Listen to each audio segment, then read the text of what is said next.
Hello, everyone, and welcome. We are streaming today on X, YouTube, and Facebook, and we are thrilled to have you join us on World Social Justice Day for solitary confinement, a human rights crisis in the United States.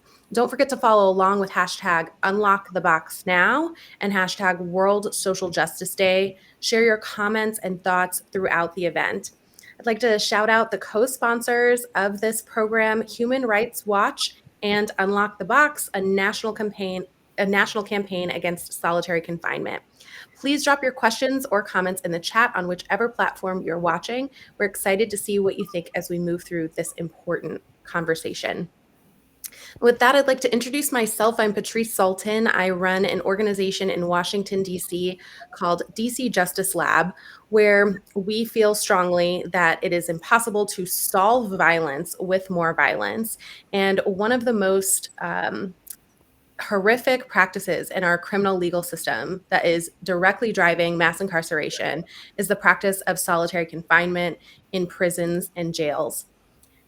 Though hidden away, solitary confinement impacts all of us in ways that we'll get to talk about and learn more about today through our tremendous panel of experts. And the truth is that although this is a human rights crisis unique to the United States, it has fueled mass incarceration for decades.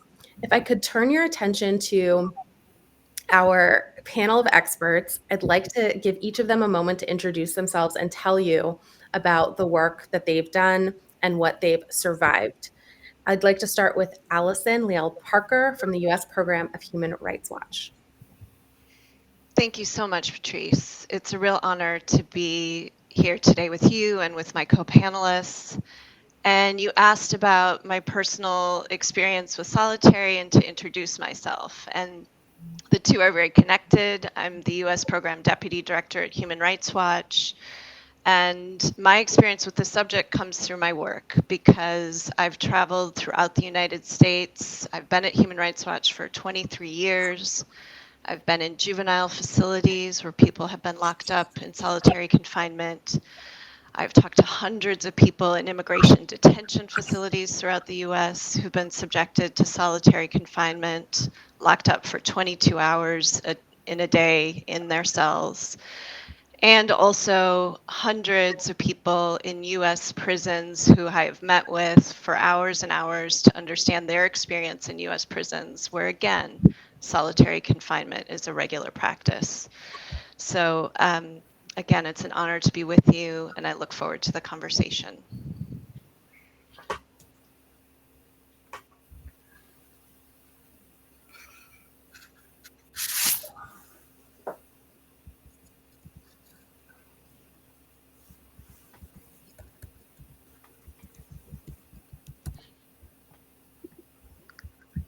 Yikes. Okay. I know that they'll edit that out. So I'm just going to take a beat and reintroduce Juan. Thanks, everyone, for bearing with me. I am also privileged to be here in this panel, and I want to thank Unlock the Box and Human Rights Watch for inviting me. My name is Juan Méndez, and I was the UN Special Rapporteur on Torture between 2010 and 2016. My predecessors and my successors in that job and myself paid a lot of attention to solitary confinement. And we have promoted reform from international human rights law of this practice because under certain conditions it does meet the definition of torture or of cruel, inhuman, and degrading treatment or punishment. And after although I'm no longer the special rapporteur on torture, I continue to take every opportunity I can to join other people in campaigning against this very horrific kind of mental torture. Thank you, Juan. I'd like to turn next to Anissa Sabur from Unlock the Box and New York's Halt Solitary campaign. Thank you so much, Patrice. And I am very much honored to be on this panel with this distinguished guest. So my name is Anissa Sabur. I am the national coordinator for the Unlock the Box campaign. I'm also a member of the Halt Solitary campaign, and I am a solitary survivor. And I just want to say thank you for allowing me to join in this conversation because of my own lived experiences, as well as my prison monitoring experiences in talking to folks who have experienced solitary confinement and bringing their issues to light as well. So thank you. Thank you for being with us.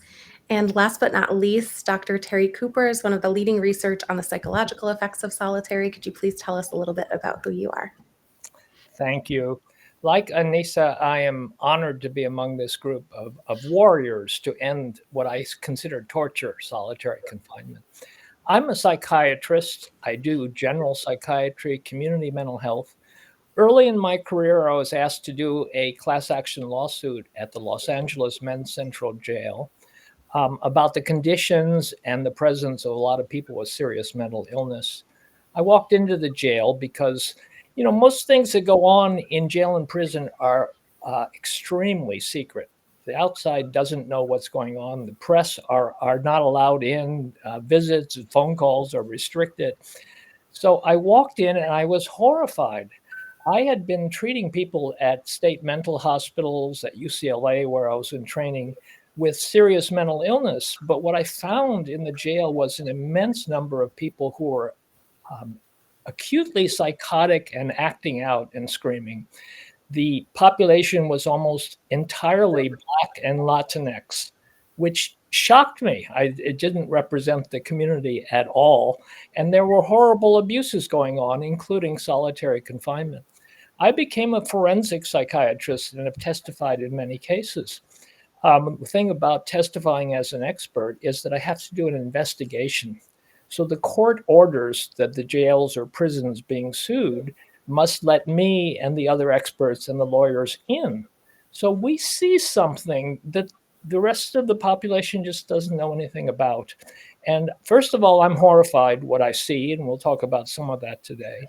But second of all, I feel a duty to come out and report to the public, not only by testifying in court, but then I publish, I speak, like at this panel. I have written quite a bit. One book is Solitary, the Inside Story of Solitary Isolated Confinement and How We Can Abolish It. And I'm very happy to be part of this campaign. I think Dostoevsky was right. If you want to know about a society, look in its prisons. If you look inside American prisons, you will see torture in many forms, but one of the worst and consistently torturous experiences is solitary confinement. We so appreciate all four of you for being here to help us peer behind the wall and understand what is happening inside these facilities.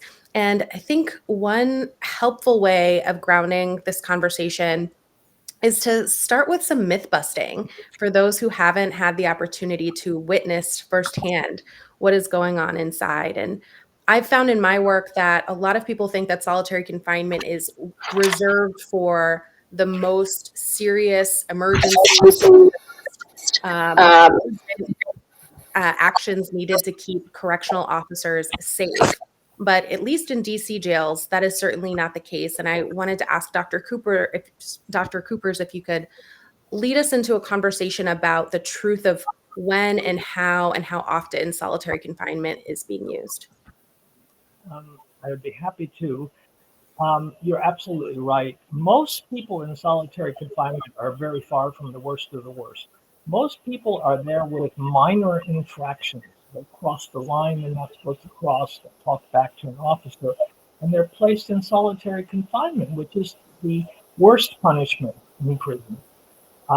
It's totally unfair. But then the next thing that happens is that once in solitary confinement, there's psychological breakdown. Part of the breakdown is agitation and anxiety. Part of it is building anger. The prisoners tell me, I don't know why I'm so... Dr. Coopers, I'm just gonna stop you for a second. We're getting like an audio feedback here. It seems like your mic went really low. My mic? Yeah. It's on max now. Is that okay? Is there anything on top of it? Do I have a separate sound control? Or Alison, it sounds similar to what was happening with yours before. Do you think you can unplug and replug in? Oh, just go out? No, Allison. Oh, you Oh, want me to? Yeah, do Sure. you think you can? It could be that. That same thing happened? Yeah. Okay. Yep, let me do it. Excuse me. Doesn't seem to be Allison's. Dr. Cooper, will you just talk for a minute? Yes, happy to be with all of you. Juan, I quote you every day in a report or an article or something. Thank you. I've actually, okay, is that enough? It's just like there's like this background noise. Do you guys also hear that? It's kind of like a shh. I don't hear a background noise, but it does sound a little bit lower. I don't know if there's a way to turn up his volume in post. That's why I was saying I wonder if there's like a piece of paper on top of the microphone or something like that. Yeah, I am turning up your volume, just yours, Dr. Cooper's. Okay. All right. Well, Allison should be coming back in a second. I'm back. Okay. Oh, there you are. But your camera. Oh there no, you go. my camera's messed up now. Shoot. Okay. Well, your I was camera worried. is on and we can hear you. It's just coming from, I think, a different camera now. It's coming from my other camera. I got you. Patrice, are you going to ask me the question again and we'll start over? Sure. I want to redo everything I did. No, you guys, it's great. It's great. It's great. This is social media. This is a casual conversation. You guys are great. I think we can just start with the myth busting section of it, you know. Okay. Okay. And so I'm gonna am I back on camera? I think I am. You are, and you look Okay. great. Okay. The mic, can you move your microphone just a little bit further out of the way, Allison? Yeah, how's that? Did That's that better. change anything? Yeah, that can you just better? talk one more time? Yes, I'm talking and I think that's better. Hoping it's my better mic is now. better. Okay. Yeah. All right. I'm gonna shut myself up over here. I'm gonna put myself back on mute. And Patrice, whenever you're ready, let's just go back with the myth busting. Thank you. Okay, so we are going to quickly bust some commonly held myths about solitary confinement. And starting with Dr. Cooper's, I'm finding in my work that many people believe solitary confinement is used as a last resort in the most extreme circumstances or for the very worst of the worst who pose an immediate threat to corrections staff. And I was wondering if you could share with us a little bit about how solitary confinement is actually being used, how often and widespread we see this practice. And I'd love to hear from others from there. I'd be happy to. You're absolutely right. It's far from the worst of the worst who are consigned to solitary confinement. 85% of the people in solitary confinement in the United States are put in solitary for minor infractions. Solitary is an extremely harsh punishment, but people get solitary confinement, for instance, for having ibuprofen pills that are expired, which are then called contraband by the custody officers. And they're put in solitary confinement, or crossing a line or getting upset with an officer. The punishment is solitary confinement for 15 days or a month or something like that. But then what happens is that people break down in solitary. They have psychiatric symptoms, including massive anxiety and agitation, a lot of anger, and in some interaction with an officer, they get upset. And the officer feels that they insulted them or didn't follow an order, and they give them a longer time in solitary. So people go into solitary with a minor charge and end up spending months or years. And that's torture, long-term solitary confinement. 30% of youth are in solitary confinement. It's called room confinement or out of community in various states. And that's because the staff are not well paid, not well trained, and not particularly sensitive to the children that they're taking care of. So they get into a dispute with the child goes to solitary confinement. It's the worst thing to do, which we'll talk about more. it's punitive solitary confinement that I was talking about with the minor rule infractions. But solitary is also used during investigations of crime, and it's called administrative segregation, or it's used to protect people. Now, in corrections, protective custody, by all standards, is not supposed to involve isolation. The person who is at risk must be kept safe, and so they must be separated from people who will assault them. However, the separation should include the amenities and the programs that they're entitled to because of their security level. In most jails and prisons in the United States, that rule is violated across the board. And people who need protection are put in solitary confinement, which then causes massive emotional breakdown. Examples. Rape is epidemic in American prisons and jails. In men's prisons, it's a fight between prisoners. Somebody rapes somebody. In women's prisons, it's the staff who sexually assault the women. If a woman complains of being sexually assaulted by staff, she is sent to solitary confinement. Most women and most incidents of sexual assault are not reported because the women are so terrified of going to solitary confinement. For one thing, it means they won't see their children. They won't have visits with their children. So they don't report the sexual assault. Or one of the executive orders President Trump instituted immediately upon being inaugurated is that trans folks have to go to the prison, and they're overrepresented in prison because of discrimination in our society, but they go to the prison of their biological sex.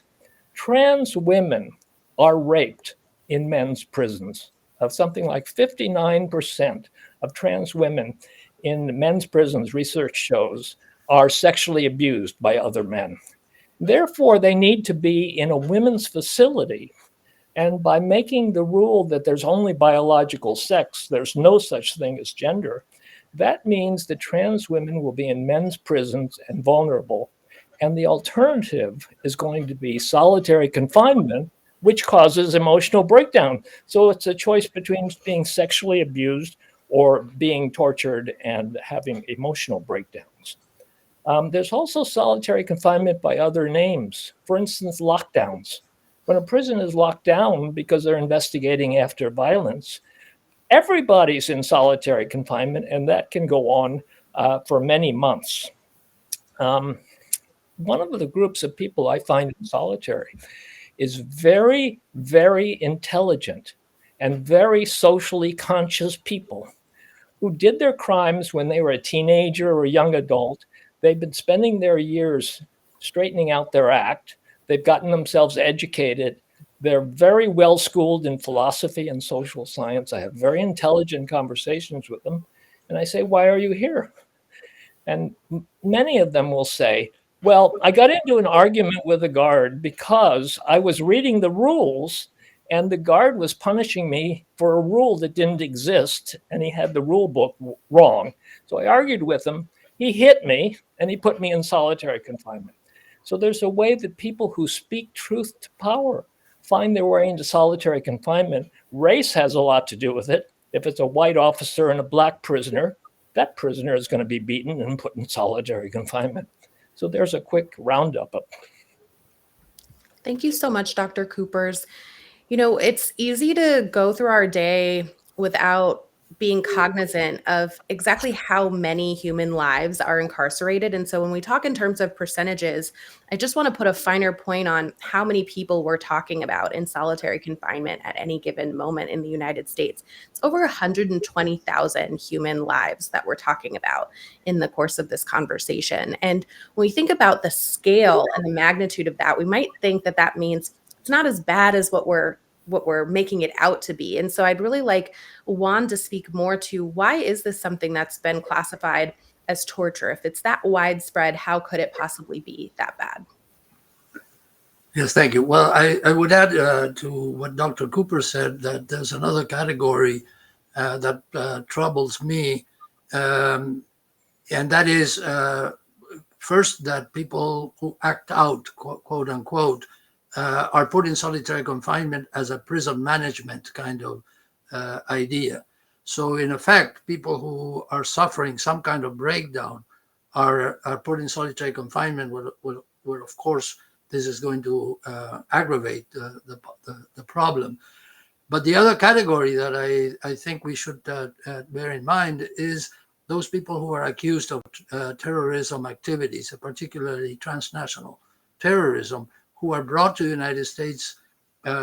When they are brought to the United States, are put in pretrial solitary confinement, sometimes for months or even years, until they plead guilty. And then when they are found guilty of terrorism, the way they serve their term in maximum security prisons is also in solitary confinement. So I think that's one aspect of what goes on in the United States that I just wanted to add to the very comprehensive way that Dr. Cooper's answered your question. With respect to comparisons with the rest of the world, solitary confinement is more extended in the rest of the world than we had ever thought of. But in most countries, even though it's excessive and long-term and indefinite, it is relatively less frequent, or proportionally used more as an extraordinary recourse. Whereas in the United States, as you well put it, we're talking about literally tens of thousands of people, 120,000 at any given day, put in solitary confinement in the United States. And it does spread. It's a bad example to the rest of the world, where countries are using it more extensively and for different purposes, including countries like China that use it for it's a way of the execution of a sentence in a serious crime.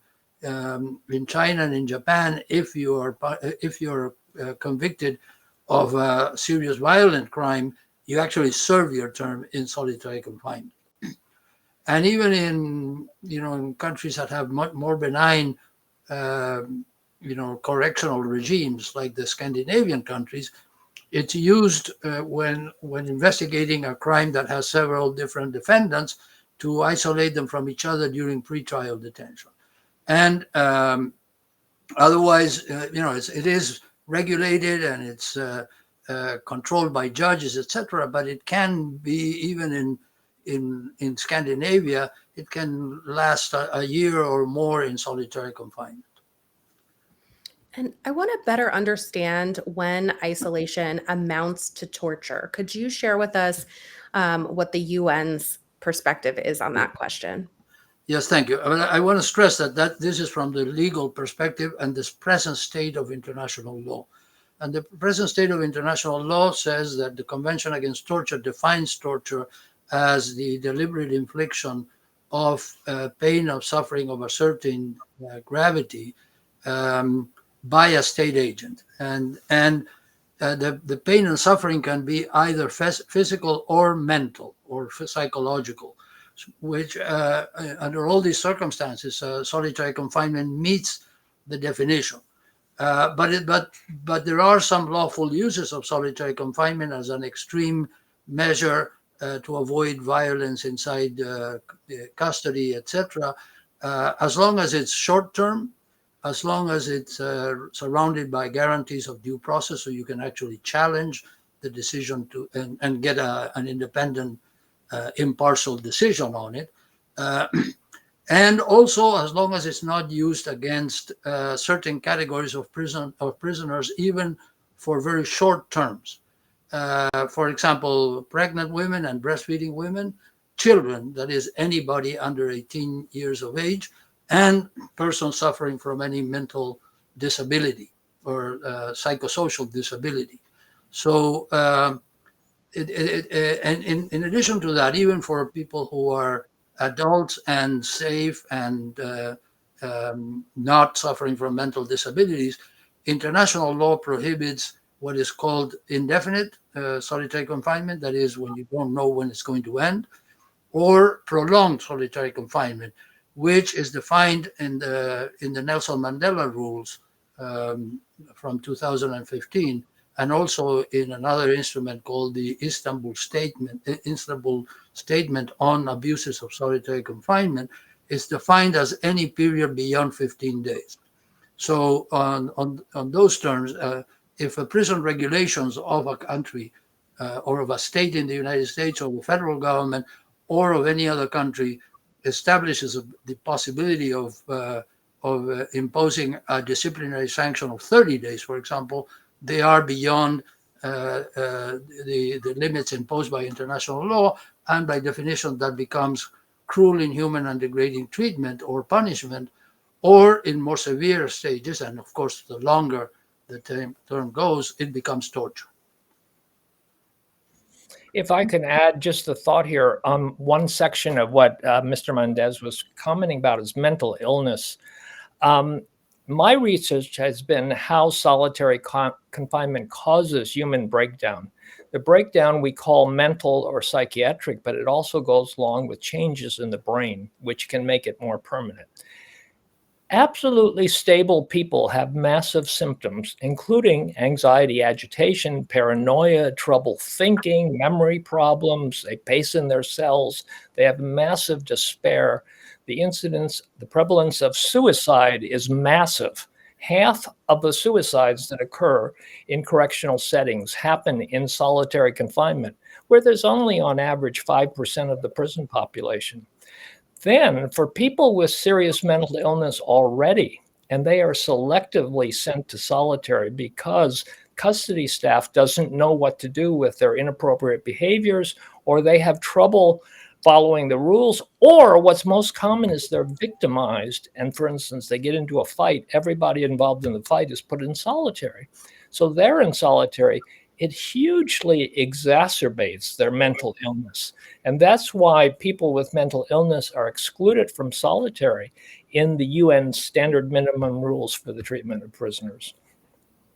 Thank you. Anissa, as someone who is working hard to eliminate this practice in the United States, I want to better understand what that looks like. What does it mean to ban solitary confinement? Can you help us understand the definition of what it means to end torture? It means life.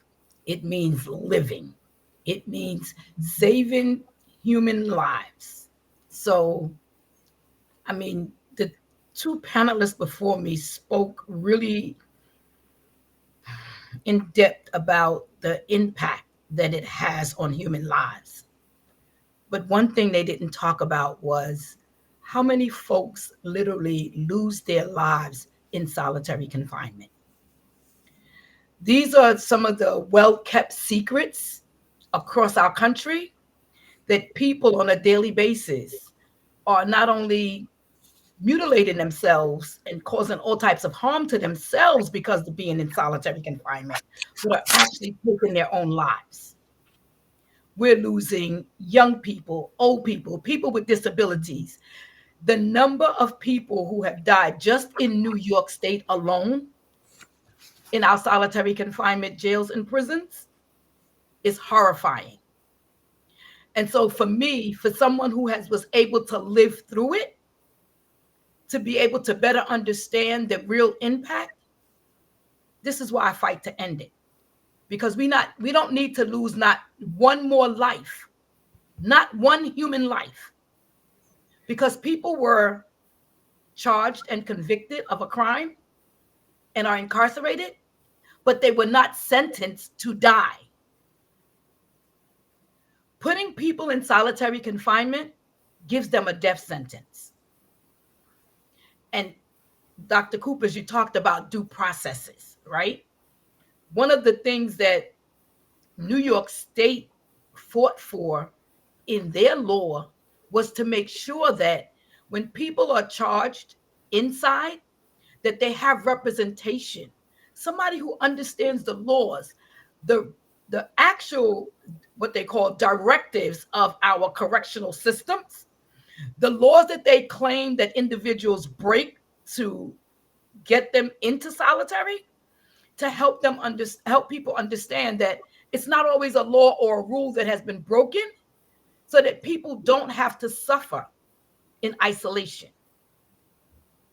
So this for me is personal because I didn't break a rule. So I know what it is to be locked down 23 hours out of the day without folks actually saying that I committed an offense. I committed my offense to become incarcerated. I have no doubt with that. I speak to that. Yes, I did. But to be put in isolation, I literally absolutely did not break any directive, regulation, policy, or anything towards the Department of Corrections. Dr. Cooper said it. It's just saying no to an officer. And it wasn't that I was saying no to a rule. I just didn't want to talk. If Dr. Cooper would have came and talked to me, it might have been something that actually I would wanted to do because he is a psychiatrist, right? He would probably help me kind of talk about the emotions that was actually happening at that moment for me. But an officer don't have that kind of, I don't even know what to call it, but it just wasn't that kind of conversation or a conversation I wanted to have with someone of authority who could not even help me, right? And so I want people to understand that when you're put in isolation, you can be in there for anywhere up to 24 complete hours because the rule says 23 hours, 1 hour of recreation. But when you're put out into outside elements, the weather, they don't care what it could be 100 degrees, it could be 0 degrees. You are put outside into the elements for that 1 hour. And once you're out for that hour, you stay there. But actually, solitary confinement is just truly isolation. And within that isolation comes the torture, right? Like Dr. Cooper said, the psychological breakdown. And then the officers' interactions, when you do have interactions with them, is always a negative. So that piles on to your time. So yeah, so solitary confinement is torture. It will always be torture. And as long as Anissa has breath in her body, I will fight to end it. Thank you. One thing I'm hearing in that answer is that we're not just talking about harm or suffering. We're talking in many cases about permanent harm, permanent suffering, and irreversible damage to human lives. And I appreciate you spelling that out for us. Is there anything that you want to add about the definition of solitary confinement as a takeaway for people who want to share that definition with others who want to learn more? Solitary confinement definition is torture. It is 23 to 24 hours of isolation. It ain't lockdown, it's isolation. And it's used across this country too often on Black and brown bodies. And we need to end it, and we need to end it now. Thank you. We're here gathered on World Social Justice Day, and some of our most renowned social justice leaders have experienced and endured solitary confinement and have shared with us some quotes that I'd like to share out now. So Nelson Mandela once said, "I found solitary confinement the most forbidding aspect of prison life. There is no end and no beginning." And Dr. Martin Luther King Jr. said, "Those were the longest, most frustrating and bewildering hours I have lived. Solitary confinement was brutal. You will never know the meaning of utter darkness until you have lain in such a dungeon."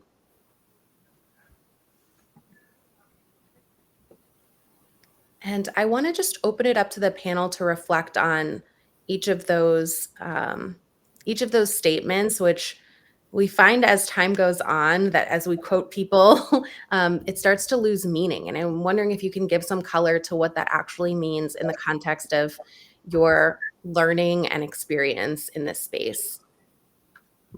Alison, could I start with you? Absolutely. I mean, they are really powerful quotes from enormously significant leaders. For me, as someone who has traveled throughout the United States and met hundreds of people who've been subjected to the torture of solitary confinement, one other human, because these are human beings we're talking about, one other human that stays with me was a young person who, when I met him, he had been isolated in a supermax facility for 2 years, had had nobody visit him. And I had to fight to be able to meet with him. Eventually, I was allowed in. And what he said to me was something so simple, but I think it's in the quotes that were shared. He just said, "I've had no human contact." He said, "I remember the last time anybody touched me was when somebody shoved a food tray through a slot in the door and their hand just grazed against mine." And I could tell he was almost clinging to that moment, even though it wasn't really a moment of connection or humanity. But it was something that he needed just to try to maintain his humanity. I also remember young people that we've interviewed at Human Rights Watch who talked about, I mean, we're talking about cement bunkers with concrete slabs for people to sleep on. I remember a young person describing just trying to talk to the walls, to have someone to talk to, but they're talking to a wall. So those are some of the sort of human realities that were brought to mind for me when these quotes were shared. I also think it's just so profound that some of the rules that have been established internationally are named after Nelson Mandela. And so it is a marker of course, his leadership, but also just what he endured, that we've been able to see some hopeful limits on this practice in international standards. That's a great segue, Alison, because I wanted to turn our attention to what this looks like internationally. And if I could lean on Juan a bit to share with us more about what this looks like in other parts of the world. When we think of rule of law and human rights violations, we don't often think of the United States as being at the top of any list, but this is certainly an example of where we are leading the charge on violations of human dignity. Well, I think internationally people are gratified that there is an active attempt to regulate and outlaw solitary confinement in the United States, as exemplified by the campaigns that we're looking at. That there are states that are legislating this to eliminate the worst aspects, at least, of solitary confinement. For example, Mississippi abolished solitary confinement for juveniles now more than 10 years ago. And that's not enough. Of course, we need to go further. But it's very important that it's happening. And the Nelson Mandela rules are beginning to have some impact. For example, Ireland abolished from its prison regulations any form of solitary confinement in 2017, right after the Nelson Mandela rules were adopted. I know of some other examples that are going on, and there's also litigation. The Inter-American Court on Human Rights is about to have a hearing and then a decision on the use of solitary confinement in federal prisons of Brazil, for example. That is also very excessive. It's limited to a much smaller number of persons affected by it, but it is very horrendous practice. Unfortunately, it's not enough to have the Nelson Mandela rules. We need to push for implementation of the Nelson Mandela rules. And if it means by legislation, we have to advocate for legislation. If it is by court action, we need to get courts to say this is unacceptable. Already 2 justices of the Supreme Court in the United States, unfortunately, both of them are no longer in the Supreme Court, but they have called attention to solitary confinement and the need to look into it from a legal constitutional rights perspective. And of course, President Obama called on the need to look into solitary confinement before he left office. So we need to get these voices heard even stronger. And of course, we need to have action, policy action, judicial action, legislative action, and we need to start training corrections officers, officials on the prohibition. It compromises the international standing of any country to engage in torture. And to engage in torture, then call it something else, it is even worse. People, if countries resort to euphemisms, or even like it happened to me once in a debate at the BBC, a corrections officer from California said, "No, it's not torture because if something, goes wrong, we just take the person out and we take them to be given medical attention, and also because we talk to them." And that's why we were insisting that what the definition requires in order to avoid being torture is meaningful social contact. I mean, the fact that guards come and talk to you is not enough,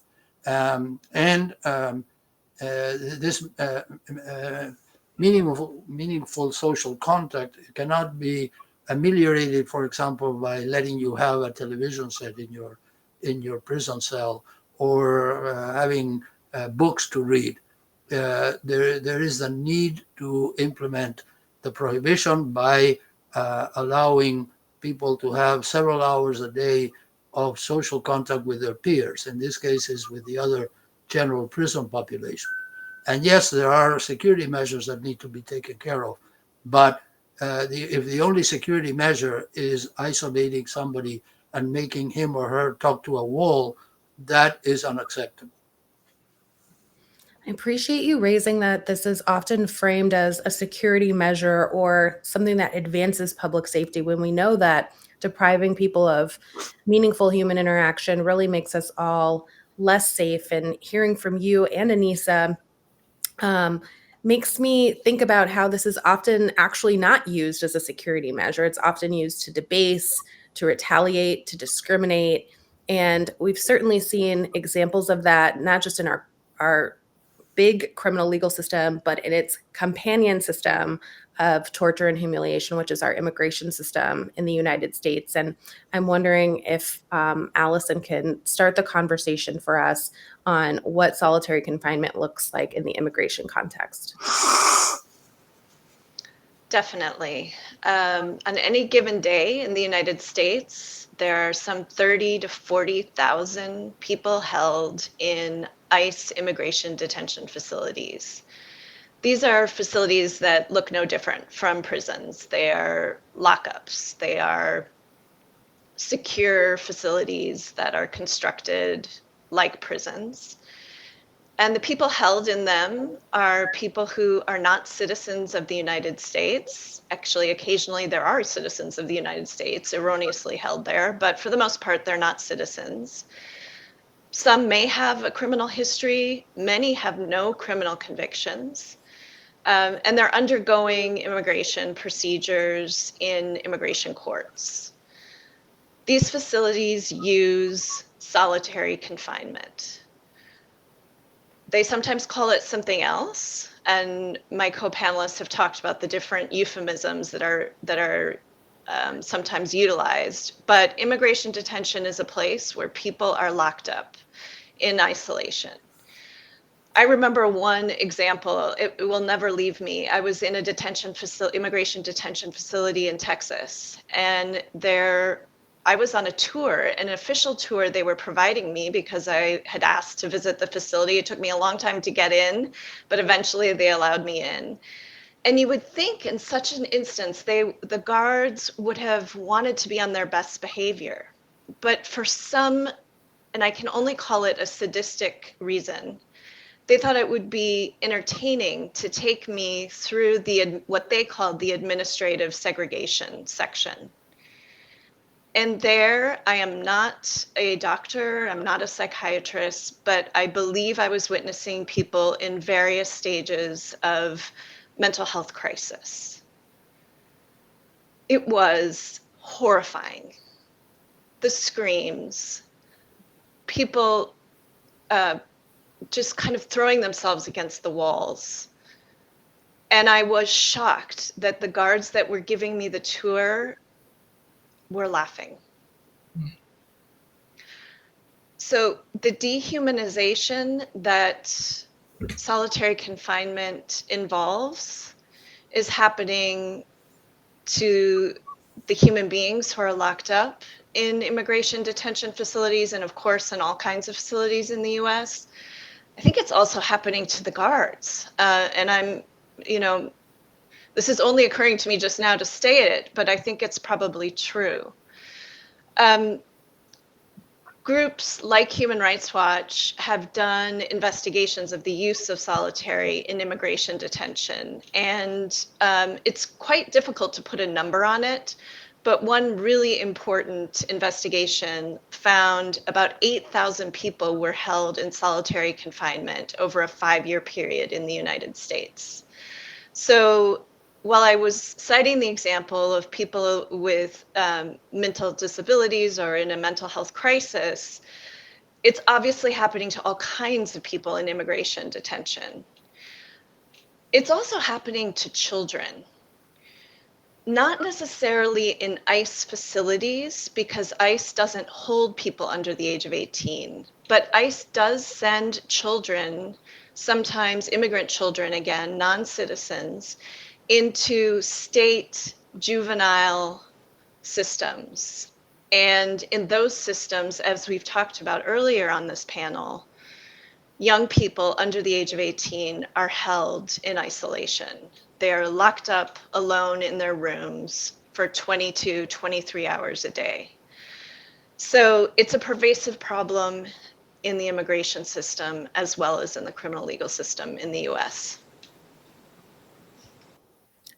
I sometimes find myself wondering whether our collective tolerance for this as Americans would continue if the people who were disproportionately affected by this practice weren't immigrants, weren't people of color, weren't folks who have already been disenfranchised in other ways. And being in Washington, D.C., where our jails are almost entirely Black, it's hard to ignore the racial undertones of what we allow to happen to our neighbors and children. And I'm wondering if anyone else can speak to the role of race and immigration status in how solitary confinement has become such a pervasive practice in our country.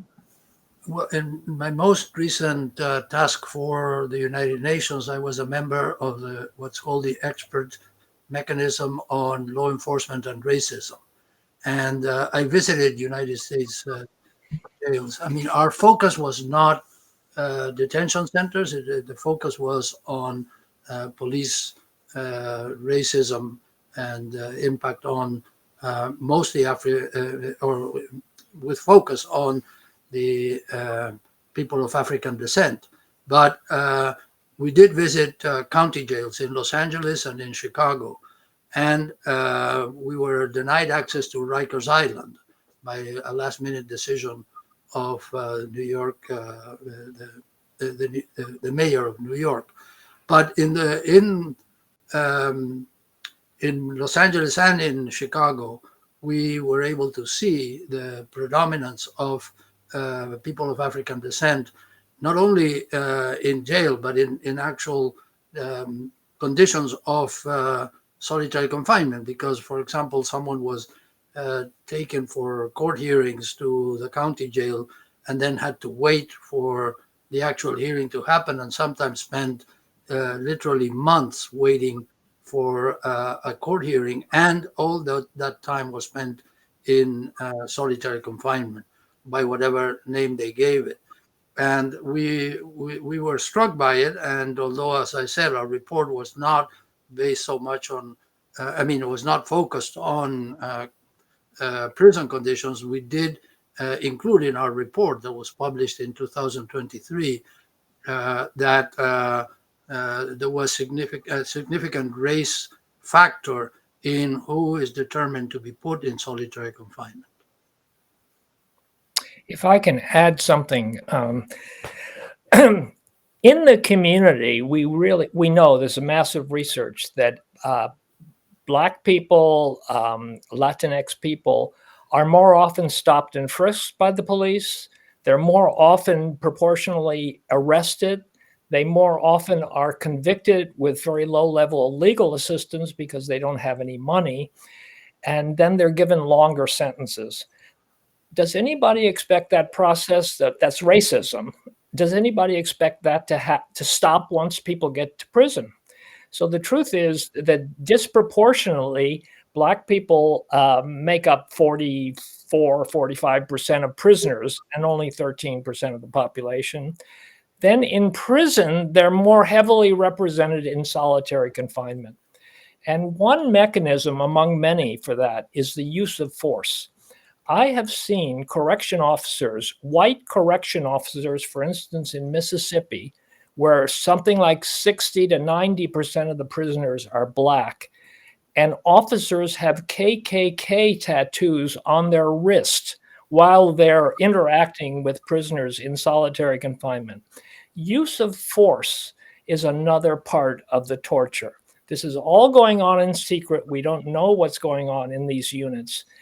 People are beat up indiscriminately, just like on the street. Black citizens are beat up and shot. But in prison, they have a special procedure called a cell extraction, where a team of 5 or 6 officers, they get suited up in what looks to me like ice hockey uniforms with padding all over and a face mask and gas. They shoot immobilizing gas, pepper spray, into the prisoner's cell when the prisoner, for instance, refuses to return a food tray because there's insects in the food and he wants to show it to somebody, so he doesn't return it. They say, okay, that's a no, and they go and they assemble what's called an extraction team. One of them has a shield, and there's 4 other people all dressed like ice hockey players, and they immobilize him with immobilizing gas, and then while he's coughing and unable to respond really, they rush in all at once, and each officer is assigned to grab a leg or an arm. They push him against the wall with a shield, and of course, this is a beating, and serious injuries occur, and this happens all the time. Well, there's such a thing as police discretion, and it goes on in the prisons. So if there's any degree of racism, and there's a lot of racism in staff in correctional settings, it's Black people and Latinx people who are going to get the brunt of this kind of torture. So that we need to add on to the ways in which the isolation itself is torture, as we've been speaking about. But then the use of force is excessive and just multiplies the torture.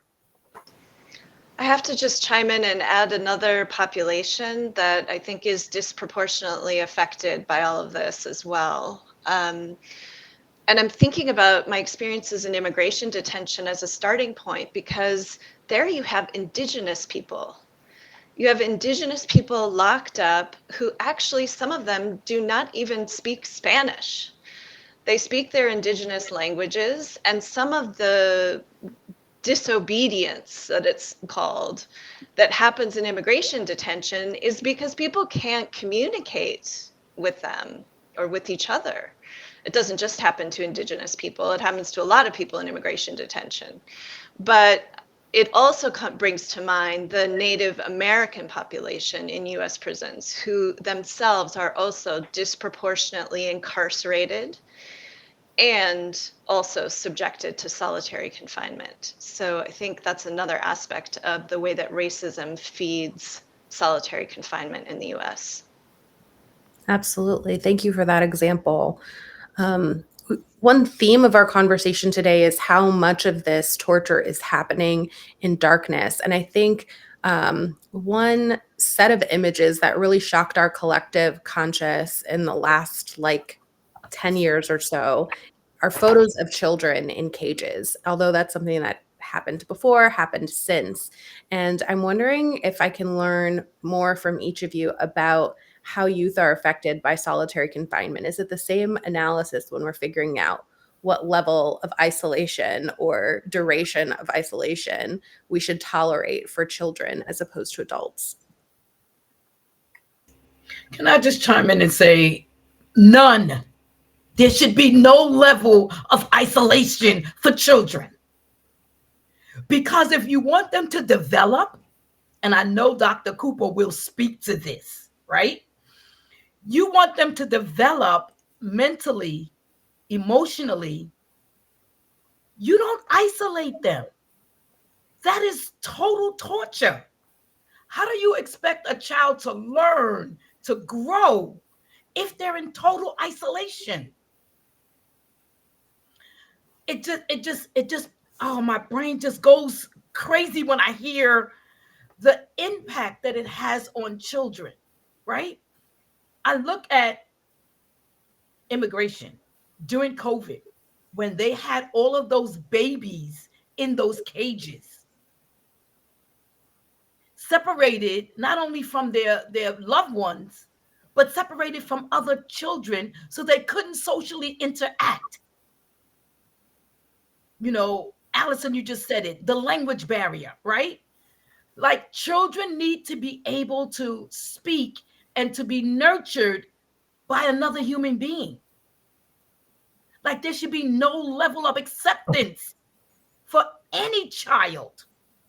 Anyone, they say 18, I say under the age of 25. Because I have a 25-year-old, a 28-year-old. But I say this, if he did not have me and the rest of my family and be in contact with us, where would he be? He would have not have developed in the way that he is today to be the young man that he is. And then we got to remember, not only immigration, but our children who comes back to our communities with all the psychological trauma that isolation causes. And then we're supposed to help them to develop. But they're already at a stage where they can no longer learn to develop in a way that will be productive for their lives. So yeah, there's no level of acceptance for children in isolation. None. And I'll continue to fight for that until the breath is out of me. No isolation, no solitary for any child. And I still say a child is under the age of 25. They're still growing and developing. I can't tell you. Oh, go ahead, Dr. Cooper. Oh, well, I just want to second what Anissa is saying. We have brain research. The Miller versus Alabama was a Supreme Court case about giving life without parole sentences to juveniles, and the Supreme Court ruled it can't be done. The American Psychiatric Association, American Psychological Association, and National Association of Social Workers filed an amicus brief where they reviewed brain studies showing that the brain of adolescents, and Anissa, it is until the age of 25 on average, is not fully formed. If the right educational, social, emotional intelligence, if the right programs are not supplied, the opportunity is lost. There's a critical window during adolescence to develop social skills. And if you put the children in detention and then in detention put them in isolation, you're depriving them of social learning, of actual education in classes. And it's very likely it's going to have lasting effects, partly because the changes in the brain that happen because of the stress of isolation are long lasting. And that actually makes the psychological, the behaviors more long lasting because the brain is different. And then you have the problem of recidivism, that actually putting someone in solitary confinement in youth detention, which happens much more frequently than with adults. Kids are put in rooms or out of community more often than adults are put in solitary confinement. And that basically destroys their capacity to become socially functioning, creative, productive human beings. Thank you for mentioning recidivism, because one of the things I appreciated so much about Anissa's answer just now was that you really illustrated what is common sense to all of us when we're not in the fog of thinking about systems of punishment, which is that there is such a thing as over punishment. There is such a thing as punishing a child so much that their behavior doesn't get better, it gets worse. And we should even selfishly want children's behavior to improve so that we can live in safer communities. And that sometimes gets lost in sort of the bloodlust of people wanting to punish after harm has occurred. And I'm thinking about how irrational the nexus between solitary confinement and what it purports to aim to achieve is. And I'm wondering if we can turn our attention to, how is this legal? How are we living in a country where we have, pretty clearly articulated federal laws and amendments to our Constitution that say we're not supposed to engage in cruel and unusual punishment, that say we're not supposed to deprive people of these rights and dignities that we've been talking about today? How is it possible that this is happening and that it's so widespread and so tolerated under the law?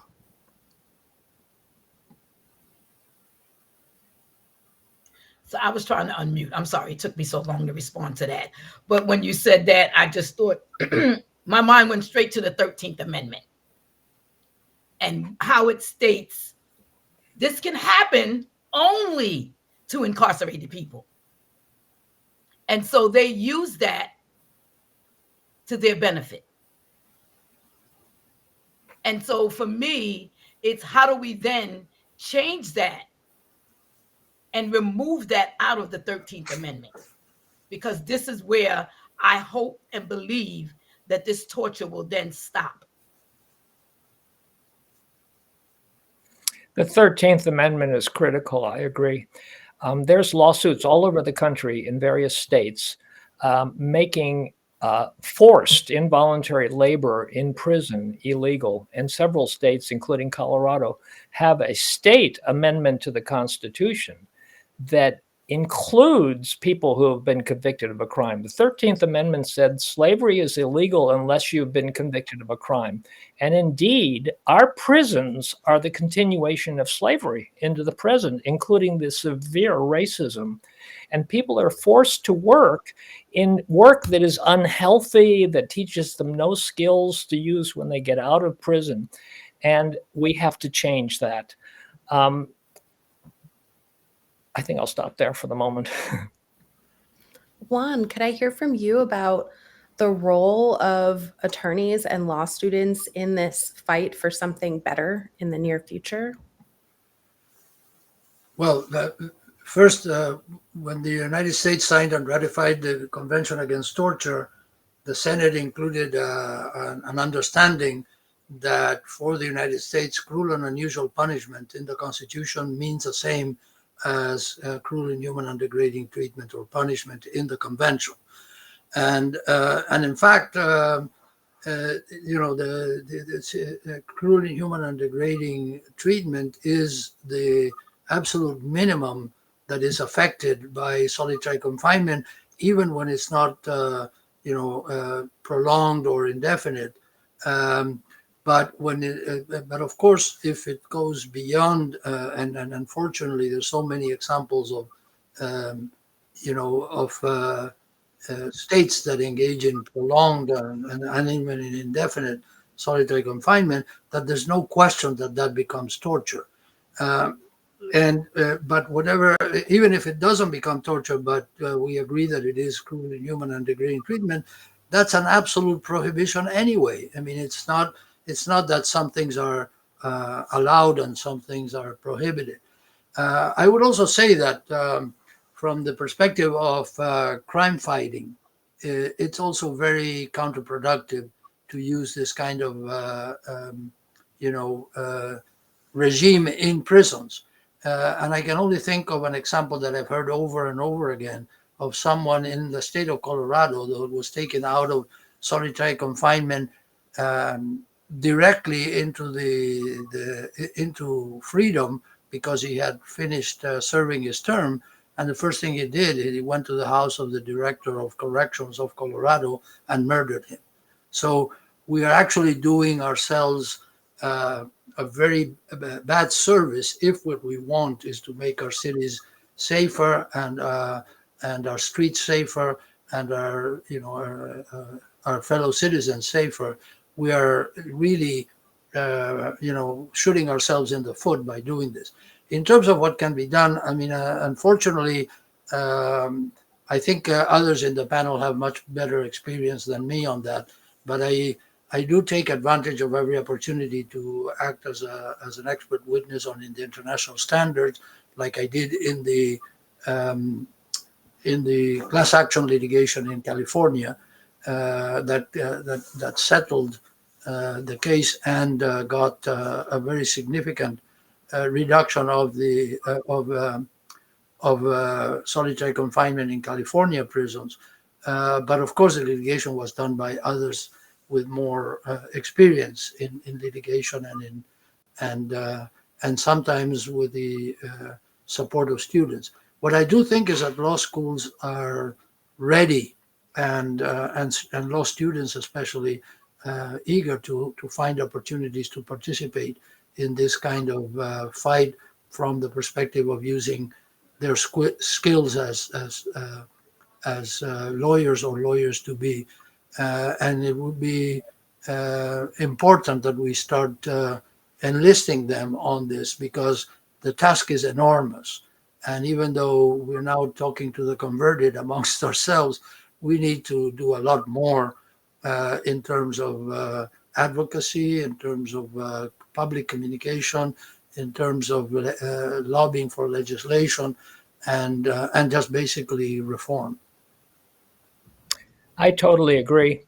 I participate in lawsuits because that's what I happen to be trained and have an opportunity to do. And so I do it the best I can. Lawsuits are only part of the picture. I think lawsuits allow us to get in and look around. The court orders the prison or jail system to let in the experts. And then we go in and we see what's going on and we come out and we talk about it in court. In court, there's an equation that's very troublesome, and that is you need to weigh the value of solitary confinement in terms of safety and the smooth running of the institution versus the human harm it does. That equation is wrong on both sides. Solitary confinement does not help with safety or with lowering violence. All the research is the opposite. And if you reduce solitary confinement, all the research thus far has shown that the incidence of violence throughout the jail or prison system goes down, which disproves that it's helping with the safety. But the real problem is that it's destroying people. I call it the decimation of life skills. It's ridding people who are in solitary for a long time of social skills they need to get along peacefully with other people when they get out. And that's why it raises the violence. But over on the harm side, what the state does, and it's very cynical, is that I say so-and-so has a serious mental illness that's being exacerbated by solitary confinement. And that's obvious to me. I've practiced psychiatry for nearly 50 years. The state's expert will say the person is faking. They're malingering. And I tell them, you should really write a paper about that. Here's someone who has a diagnosis of schizophrenia. They've been on medication. They've been in and out of mental hospitals all their life. They come to your prison and suddenly they don't have a mental illness. You should write a paper about how you magically cured them. Schizophrenia does not go away. It follows a waxing and waning course over a lifetime. If someone with schizophrenia, and they're more likely, because people with mental illness are more likely locked up today in the United States, there's more people in prison by 10 times over than in our psychiatric hospitals. In prison, they're going to be put in solitary confinement, which is going to make their mental illness much worse. So getting back to the equation the courts use, you have to weigh the usefulness of solitary to provide safety and smooth functioning in the prison versus the human harm. The human harm is massive. Without even thinking about security issues, it should be disallowed because the human harm constitutes torture. And on the other end of the equation, it doesn't help with safety in the facilities. Thank you so much for underscoring that point. I think it's really important as a key takeaway from today that people understand that if we reduce the use of solitary confinement, we're not just safeguarding the humanity of the people who are affected by it, we are making our communities safer by doing that. And so if you're really serious about safety and security, you would be part of this movement to end torture. And you all were invited here not just because you know a whole lot about a whole lot, but because you are part of this movement. And I would love to talk a little bit about that. The movement to end solitary confinement has been growing over the last several years. And in 2018, there were about 53 bills pending nationwide to place limits on this practice. In 2023, there were over 150 bills introduced. And there is a federal bill that was introduced in the House and Senate last year called the End Solitary Confinement Act. In 2024, a law was passed in New York City that will fully ban solitary beyond 4 hours. And we are building momentum, we are building traction, and we are going to find ourselves at a tipping point where it is unacceptable to be in a state that is not taking serious action to limit the use of this horrific practice. And I want to ask each of you to share a little bit about why you're in that movement and what's in store for people who are here on World Social Justice Day looking to get involved. Well, in my case, I think by using comparative analysis of what happens in other parts of the world, including countries that are allies of the United States, I hope that can bring a sense of the universality of the right to dignity that every person has, including every person who is incarcerated, and how other states are managing this evolving standards in international law that I've been talking about. But I think as we continue to press very hard for legal reform, we also need to continue to monitor the implementation. For example, the HALT law in New York State and in New Jersey that was so welcome because they actually seem to implement the Nelson Mandela Rules in New York and New Jersey. I understand that it's not, they're in either state fully effective. They're not, that they're finding ways of kind of circumventing the prohibitions. And I don't have documentation on it, but I think we need to be aware that legal reform is important, but the implementation is more important than legal reform.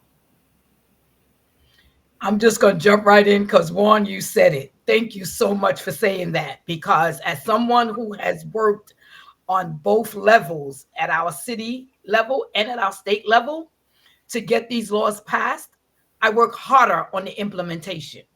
Yeah. And we are working harder to use implementation for people to better understand by even pulling out definitions of what out of cell time looks like, right?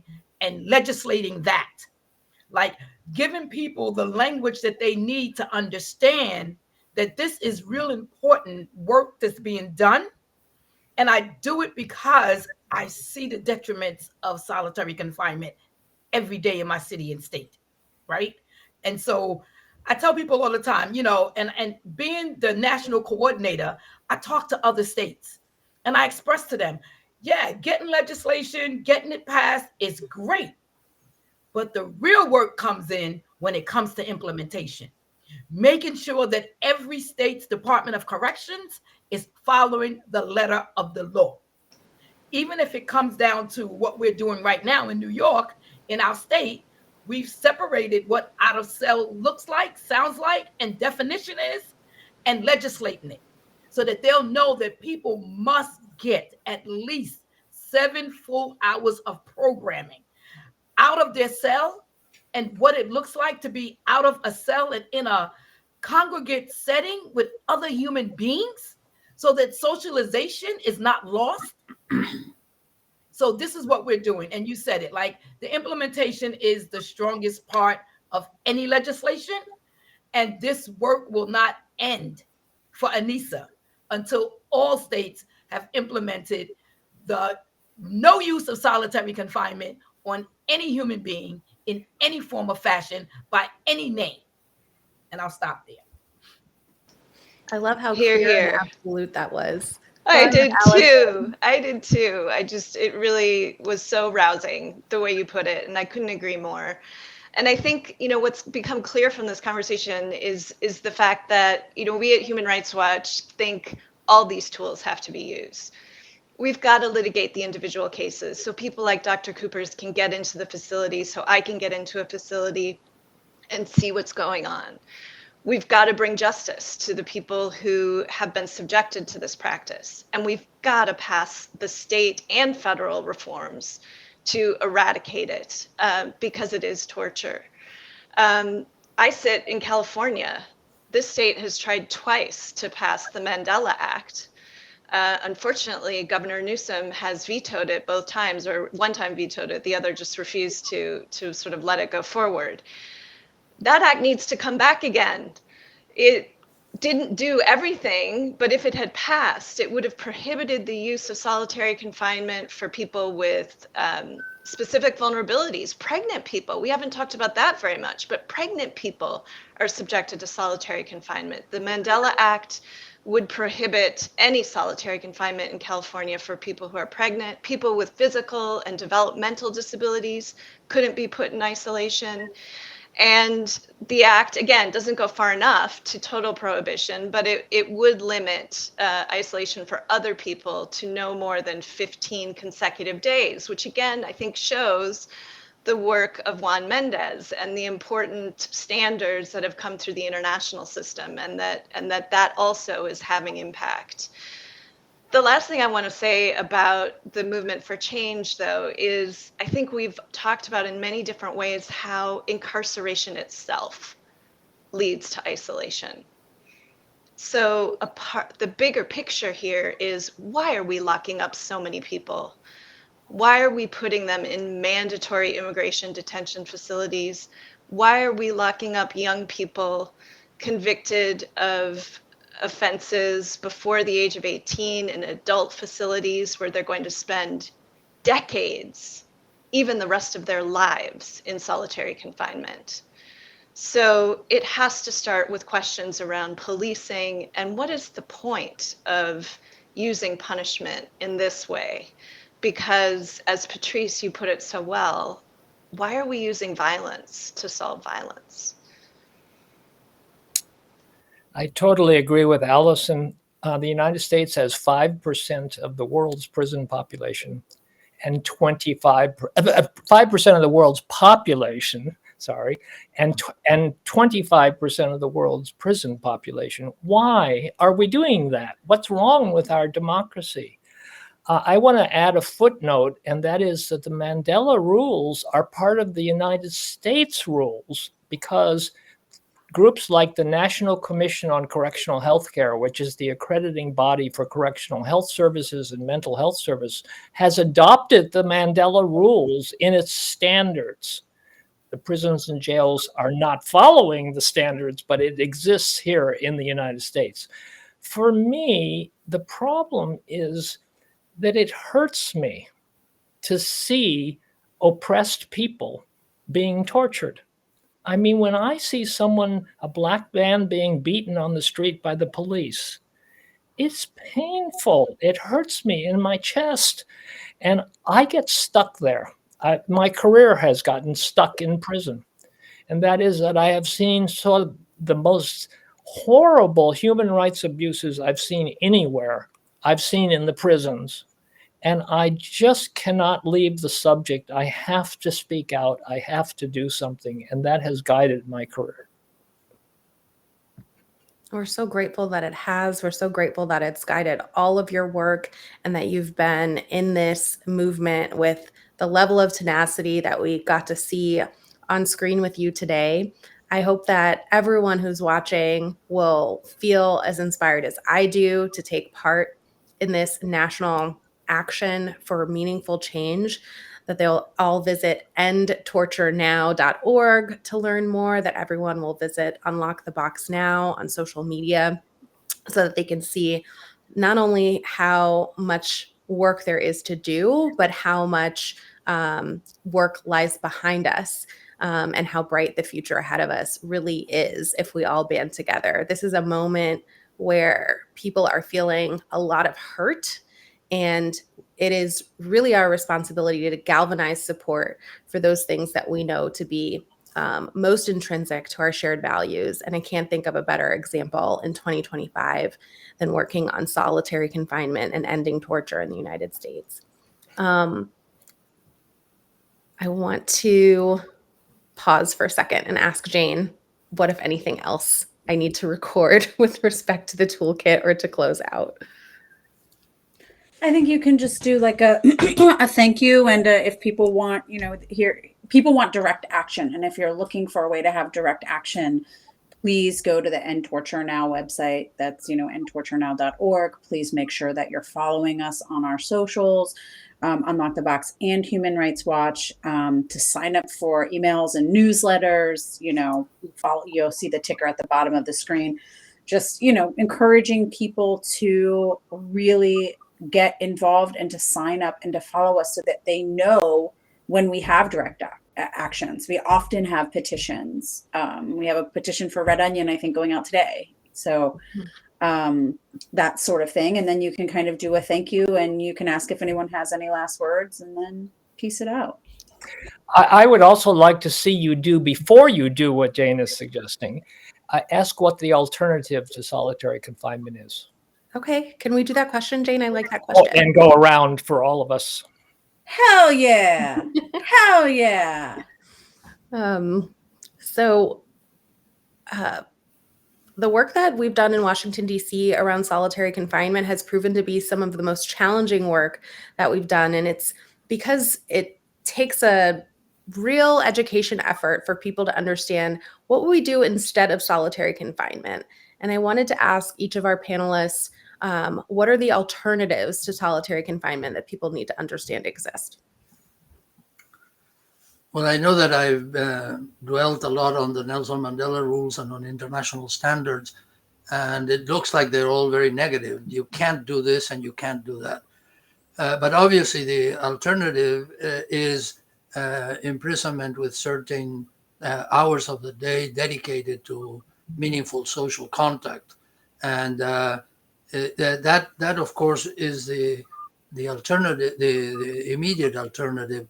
But as in many other things, the prohibitions also have a positive side to that.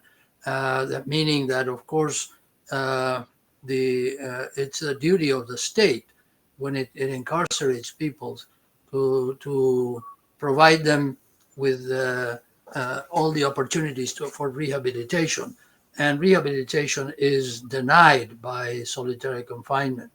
I should say also that the Nelson Mandela Rules, after 2015, they also have some very important new rules about medical care and health care for people incarcerated.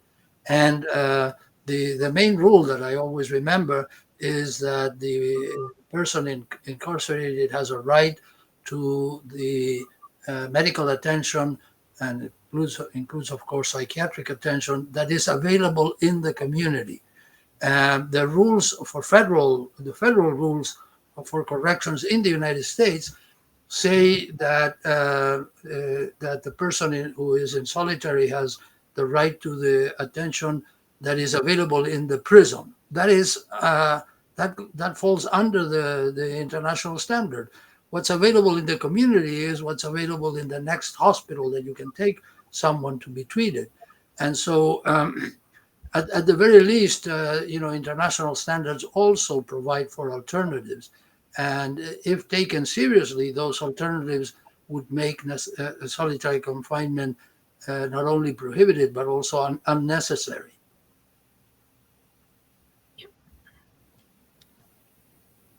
I'm I think, done. oh, ahead. please go ahead. I'm just going to say I agree so much with everything that Juan just said. He kind of took the words right out of my mouth, right? Really, if there was a way that our systems could focus more on rehabilitation rather than punishment and punitive, then solitary wouldn't exist. Because for an altercation, if we took the two parties and sat them down in conflict resolution, we would solve the problem. So it wouldn't be a problem, right? People would be able to socialize and work together and learn together versus being isolated and tortured separately. So the alternatives are to provide that type of programming that people can then say, okay, we got into altercation, let's go get conflict resolution, let's work through this, but then also providing different types of educational and vocational programs that would keep people's minds focused on the outside, not on what's happening on the inside, not isolated where you have to talk to a wall, right? But to be able to help to develop the individuals into the people that they're supposed to be. So yeah, I'm gonna stop there because I know we're running out of time, but there's a whole lot more I can say about the alternatives and what should be in place. And those are the fights that I'm fighting right now, is to make sure that people who are incarcerated, who actually get a charge inside, have the access to that out of cell time, that rehabilitation, those alternatives that can help better address the behavior that got them in there in the first place. Well, I totally agree. And I think we've begun the important discussion by just mentioning alternatives. There's a mindset in corrections today that there is no alternative, that these people are the worst of the worst, and the only way to handle them and keep the prison safe is to stick them in a hole, which is solitary confinement. That's actually very far from the truth. Most people in prison went into prison for crimes they did as a teenager. I talk to them when they're in their 30s, 40s, whatever. They've taught themselves. They're autodidacts. They've gotten college educations. They've studied law. They've pressed their own lawsuits. And I ask them about their life, and they say, I was a kid. I was a stupid kid. I was running around on the streets doing drugs. I did something. I really regret it. But I've spent 30 years in here, and they've been breaking me. They've been punishing me. They've had me in solitary. So in order to end solitary, as Mr. Méndez said, we have to strengthen rehabilitation. The first requirement is radical decarceration. We imprison too many people, and unfairly, racial discrimination all over the place, homophobia, all kinds of problems. We need to reduce the prison population. One of the reasons, and it's only a small one, is that crowding causes violence in the institutions. And therefore, instead of fixing the problem would be fixed by reducing the prison population and supplying adequate rehabilitation so that every prisoner has something he would not or she would not want to forfeit by getting in a fight or something like that. So there needs to be radical decarceration, which requires sentencing reform, alternatives to incarceration, building up our public mental health system. We've broken it down since the late 70s. We have to build it back up and supply treatment. It's also considered torture to deny mental health treatment to someone in severe need of mental health treatment. So there needs to be radical decarceration. We need to build up rehabilitation and mental health treatment. That is being done all over the country. North Dakota is a prime example. And what they have done is followed certain policies that were developed in the Norwegian correctional system. And that is, they do intensive rehabilitation and they reduce the population in solitary by a huge number. And guess what? The violence rate in all of North Dakota's prisons goes down as a result of decreasing solitary and building up rehabilitation. I add radical decarceration, which has to go on at the same time, and then I think we're moving in the right direction. I agree with everything that's been said, and I just wanted to chime in with one thing that came to mind when you asked the question, what's the alternative to solitary confinement? And what popped out immediately for me was just the phrase, human dignity. If people were treated in a way that respected their human dignity, that's the alternative. And the other piece that I think Dr. Cooper's and really everyone was speaking to is that also creates a kind of virtuous cycle, because if people are treated in a way that respects their humanity, then if we have to lock people up, and as Dr. Cooper says, we should be locking up far, far fewer. So much incarceration is unnecessary and needs to end.